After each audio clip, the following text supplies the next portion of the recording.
Hey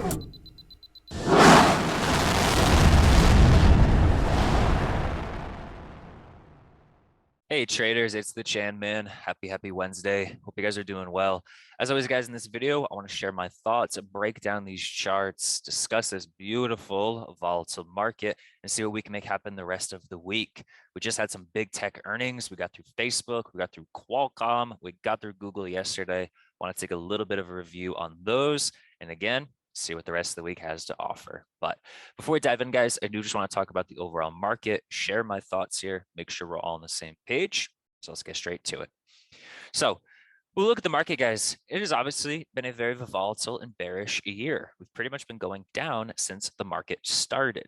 And I really recommend as a trader, guys, that you step back and you look at this market, because there's so many traders that I'm seeing that are truly just caught up in, the bullish markets from the past where, we see a few green candles and everyone gets giddy. But in all reality, guys, this market is very vulnerable. The job has been very straightforward. That big money wants to sell. And we're going to have little pops here, guys. But overall, this has been a beautiful bearish market. And I hope we are taking advantage of it. And real quick here, guys, if you do want to take advantage of volatility and all these beautiful moves with me, you guys can check out the day trading room in Simpler. We've been really just crushing this market, guys, and navigating volatility. I'll end the pitch there. But if you guys are interested, there is a link down below in this video. Let's talk more about stocks here. So one of the bigger things, guys, that I want to talk about is just overall structure when it comes to trading and looking at the market. So if we look at this recent move, guys, right, just starting from our beginning of the year, always want to focus on major pivot points and those structures that those things create. So when we bottom here recently, we started to create, guys, those bigger, higher lows on our, daily chart. We finally reversed course, made that little cover pop, got back, guys, to where we should, topped out, started to trend down, and then eventually that pressure broke. And we spent, guys, a beautiful journey getting right to that trend line this week. We had a little bit of a pop, right back to daily cloud, which let me throw that on there real quick. Boom. Let me get that over here. All right, guys, we got our structure. We had the breakdown. We hit our trend line here, pop back to cloud, and have faded nicely. For today's session, you guys can see we're pretty much closing right at that structure. When I say that word, I'm referring, guys, to this bigger picture trend line. So this is what I want to continue to watch, guys, for the overall market. We'll show you some, bigger levels here in a minute, but really, guys, just focusing on basic large levels. This 4101, that's our low of year. This is going to be a very pivotal level where if we do end up breaking it, which right now it's, looking likely, market's vulnerable, we really, guys, can start to implode. And if we take a look, breaking under that trend line here yesterday, and all we saw today was a small little pop back to it, we are still very vulnerable, guys. So for the rest of the week here, really want to pay attention, guys, on this 14, 12-ish range right around this trend line, where if the market cannot get back through it, I think we have a good chance of rolling back over and then seeing what happens if we test the low of year. This level can lead to a huge sell-off. We'll cover a few levels below that, guys, in a minute here. But again, straightforward, where if we just continue to hold underneath the structure, we can roll over. Or in order for the market to get back to, quote unquote, I don't even want to call it safety, but at least try to go a little bit higher here, we need to stay above that trend line and above that 4212 and work our way back towards that 4300. But again, guys, be very mindful that if we do pop, if it's strong, all it is covering. And if it's weak, they're just going to short the living crap out of it.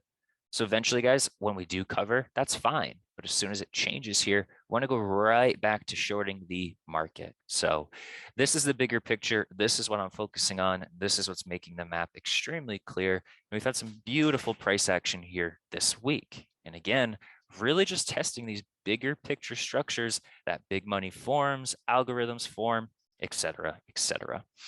So if we dive in, guys, and just talk about a few extra levels here, here's what I want to talk about. So this trend line is going to look a little bit different because we're on a 2-hour chart. But again, we are generally right around this vicinity. So here's what we want to focus on.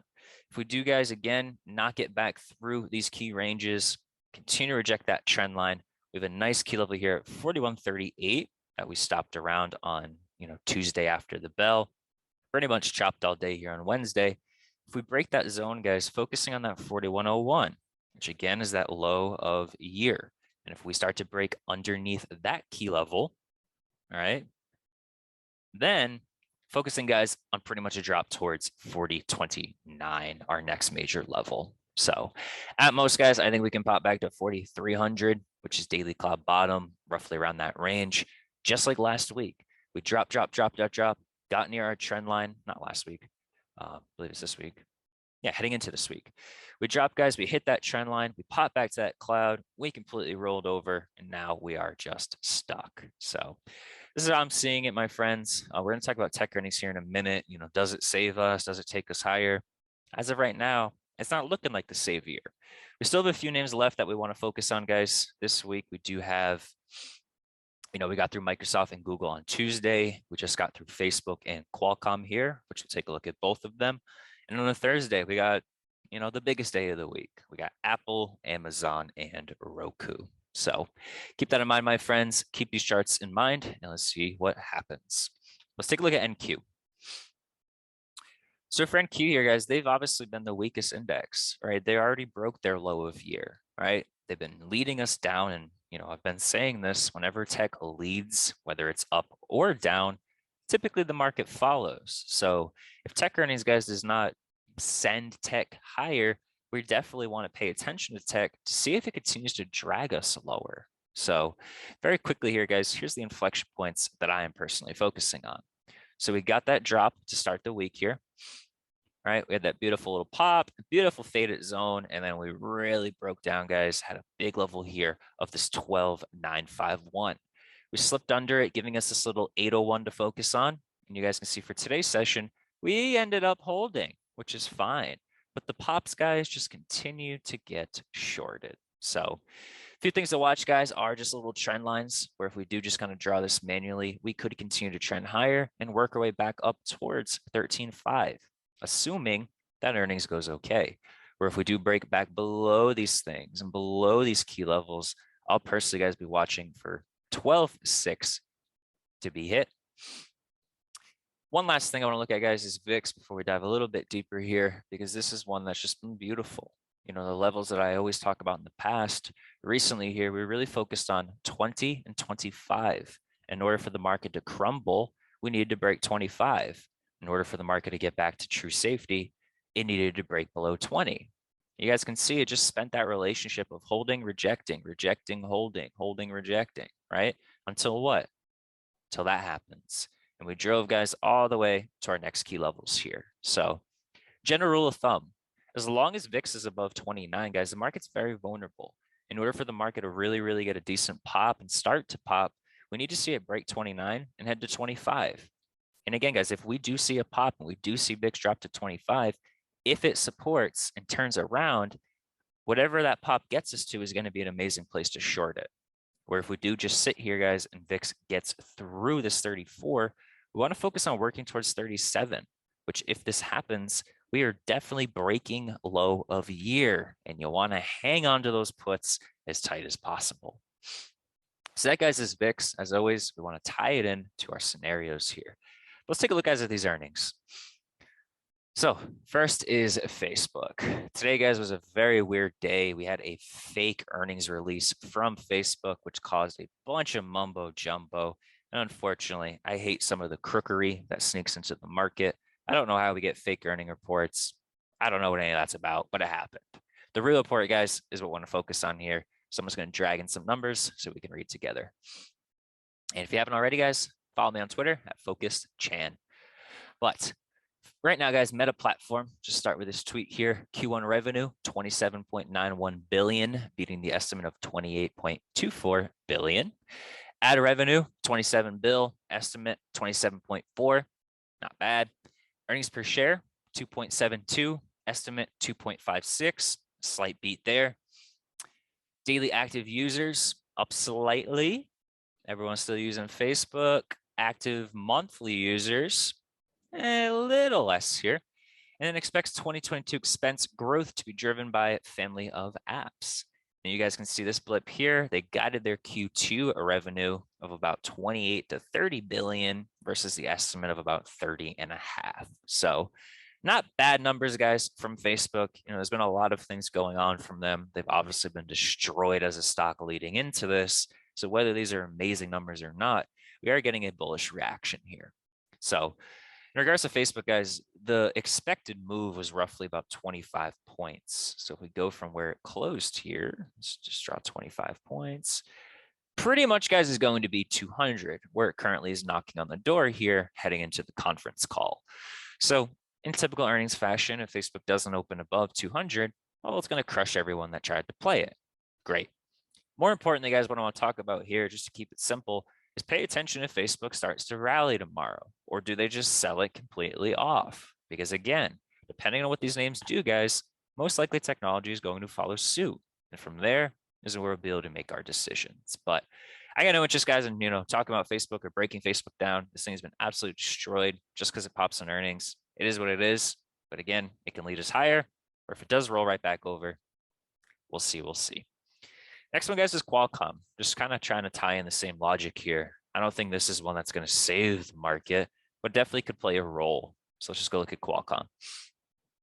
Qualcomm, guys, reports earnings per share of 3.23 versus the 2.91 estimate. So pretty decent beat there. Revenue of 10.7, estimate 10.6, not bad. And then they gave a pretty strong guide, 2.8 to 3 versus the 2.5 expected. That's a solid guide, guys. So for Qualcomm, they had an expected move of about $9. So if we go and look from close, that, my friends, would be right around that 144. So again, same scenario here. See what the conference call does, but they definitely could just destroy these premiums. But again, what matters to us, guys, is do they buy chips tomorrow? Right? This is a semiconductor. Do they buy chips? Does that help tech go higher? Do they buy Facebook and, XLC, names like that, Google, Roku, etc.? Or do they just sell the living crap out of these pops? That is going to be our focal point for tomorrow into the rest of the week. And then again, seeing what Apple, Amazon, and Roku have to offer. So that being said, guys, all these can offer trades. We can play around them, but I do want to talk about just two more setups here that I'm personally watching. And one of them is Tesla. So Tesla. On Monday, guys, gapped down beautifully because we had news that Elon wanted to buy Twitter. Interesting. Seems like, guys, as of now, the deal is probably going to go through. It's not certain as of now, but the logic, guys, behind it is everyone's thinking, does Elon have to sell? And in my opinion, a lot of people are waiting for Elon to tell you. I don't think you'd want to wait, right? And Tuesday told us that they're not going to wait, right? So with Tesla, guys, they gapped down on that news. They hit a very large level of 962, and all they did was run back to the mean and just sit there all day. So I personally loaded puts, and then the next morning, they told us what they really wanted to do, which was just sell the living crap out of Tesla. Again, you don't need Elon to tell you, guys. It's just to mitigate risk. This is one of the few stocks in the market that was still near the daily mean and had a huge, amazing implosion. Love it. So you can see today, guys, it kind of just set up again. It dropped super, super hard. It took out 962, took out the 50-day, and even took out the 200-day simple, giving us some nice zones to work with. So today, guys, right, it just kind of made that low, started to trend higher, messed around the 200, and eventually closed at the lows. Relatively very weak. It got to low a day before NQ and ES. They never even got back to low a day, and Tesla closed at the lows. So for this one, guys, want to continue to watch it. I believe, if the market crumbles, Tesla definitely has a lot of room to fall. And, adding on that Elon thing, it definitely, guys, can continue to see that reaction to the downside, right? It can pop back, but for me, I'm looking for downside here personally, guys. Absolutely destroyed this move. So, looking for a continuation, and it makes sense that it took a day off, right? Dropped 100 plus, had a 5-point day. I call that taking the day off. So if we dive in here, guys, let me get a little more room. Here we go. So personally for Tesla, what I'll be looking at, guys, is, just continuing to look to short this thing if it stays under the 200 days simple, which is right around this 900 level. If it can end up breaking the 880-ish range, really want to dial in, guys, in this key zone here. It's where we stopped on that little gap down on earnings from Google. And if we break 861.5, got it zoned here with 847-ish, call it 848. But I believe, guys, if we break that, we're going to see some good selling here. And I personally believe that 800 on Tesla to 780 is possible this week. So I like the 800 puts, 780 puts, anything, guys, in this range. Or if it does get back above the 200 and keeps holding, then it can work higher. But right now, guys, I don't think it has a reason to go higher. Feel free to change my mind, Tesla. But there's a lot of looming things. And I think whether we hear from Elon or not, one, if we do hear that he's going to sell it, then this thing's going to gap down a ton. But I think even if we don't, guys, if the market just continues to go lower, this could easily see some selling pressure. So that's one of my favorite setups here, guys, this week. Something to keep an eye on. And then also want to keep it on Shopify. Or if you look at Shop, guys, they're just continuing to get their butt kicked. Butt kicked, butt kicked, butt kicked. And we really want to focus on them heading into Amazon earnings. Very similar industries, kind of impact each other. Want to focus on this structure here currently on Shopify. It's just wedging, flush nicely. Want to extend that structure. It hit my 413 and kind of based twice here. Not seeing any type of pop. So for tomorrow, guys, rest of the week, maybe they do rally and break that trend line back towards that 450 range, heading into Amazon earnings, or maybe they crumble.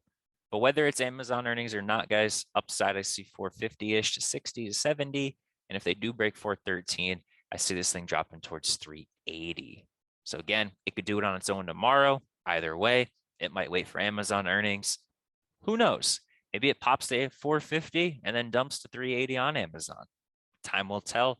But this setup, guys, just alone with the structure and the key levels, personally, is one of my favorites. But that being said, guys, I'm going to wrap up this video. I got 6 wisdom teeth pulled out of my head a few days ago. So hopefully I added some value here. But my mouth's getting a little bit tired from talking. So I'm going to wrap it up here. I hope you guys found some value in this video. Make sure you like, comment, subscribe, and I will see you guys on the battlefield. Cheers. Hey, Focus Chain here with Simpler Trading. Thank you guys so much for watching this video. If you enjoyed it, please make sure you like, comment, subscribe, turn on notifications so you don't miss anything that we do. And if you want to see us trade our money live in real time, go to simplertrading.com and you can sign up for more. But happy trading, guys. Stay focused. I'll talk to you in the next video.